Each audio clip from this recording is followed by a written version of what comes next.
कुंभ आस्था और परंपरा का सागर है। इस महास्नान पर्व में आकर असंख्य श्रद्धालुओं की आस्था को विश्राम तो मिलता है, लेकिन साथ ही तरह तरह के साधु समाज को देखकर उनके मन में कौतूहल भी होता है। मेला क्षेत्र में इन साधु समाज के विभिन्न अखाड़ा देखकर मन में इनके इतिहास को जानने की आकांक्षा प्रबल हो उठती है। नमस्कार, मैं सीपी सिंह रेवई। पिछले वीडियो में कुंभ में अखाड़ा के महत्व के बारे में बताया था। आज के वीडियो में अखाड़ा की उत्पत्ति के बारे में बताने का प्रयास होगा। कृपया वीडियो पर अपनी प्रतिक्रिया जरूर दें। भारतीय सनातन धर्म के वर्तमान स्वरूप की नींव आदि गुरु शंकराचार्य ने रखी थी।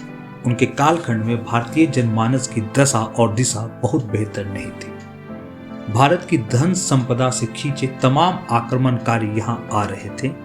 कुछ उस खजाने को अपने साथ वापस ले गए, तो कुछ भारत की दिव्य आभा में ऐसे मोहित हुए कि यहीं बस गए। लेकिन कुल मिलाकर भारत की सामान्य शांति व्यवस्था बाधित थी। ईश्वर, धर्म, तर्क, शस्त्र और शास्त्र सभी तरह की चुनौतियों का सामना करना पड़ रहा था। ऐसे में शंकराचार्य ने सनातन धर्म की स्थापना के लिए कई कदम उठाए, जिनमें से एक था देश के चारों कोनों पर 4 पीठों का निर्माण करना। यह थी गोवर्धन पीठ, शारदा पीठ, द्वारिका पीठ और ज्योतिर्मठ पीठ।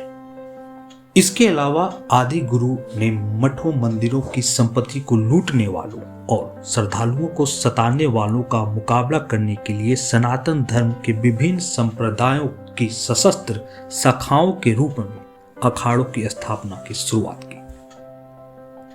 आदि गुरु शंकराचार्य को लगने लगा था कि सामाजिक उथल पुथल के इस युग में केवल आध्यात्मिक शक्ति से ही इन चुनौतियों का मुकाबला करना काफी नहीं है। उन्होंने जोर दिया कि युवा साधु व्यायाम करके अपने शरीर को सुदृढ़ बनाए और हथियार चलाने में भी कुशलता हासिल करें। इसलिए ऐसे मठ बने जहां इस तरह के व्यायाम या शस्त्र संचालन का अभ्यास कराया जाता था। ऐसे मठों को अखाड़ा कहा जाने लगा।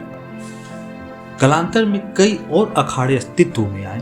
शंकराचार्य ने अखाड़ों को सुझाव दिया कि मठ मंदिरों और श्रद्धालुओं की रक्षा के लिए जरूरत पड़ने पर शक्ति का प्रयोग करें। इस तरह बाहरी आक्रमणों के उस दौर में इन अखाड़ों ने एक सुरक्षा कवच का काम किया। कई बार स्थानीय राजा महाराजा विदेशी आक्रमण की स्थिति में नागा योद्धा साधुओं का सहयोग लिया करते थे। इतिहास में ऐसे कई गौरवपूर्ण युद्धों का वर्णन मिलता है, जिनमें 40,000 से ज्यादा नागा योद्धाओं ने हिस्सा लिया। भारत की आजादी के बाद इन अखाड़ों ने अपना सैन्य चरित्र त्याग दिया। इन अखाड़ों के प्रमुख ने जोर दिया कि उनके अनुयायी भारतीय संस्कृति और दर्शन के सनातनी मूल्यों का अध्ययन और अनुपालन करते हुए संयमित जीवन व्यतीत करें।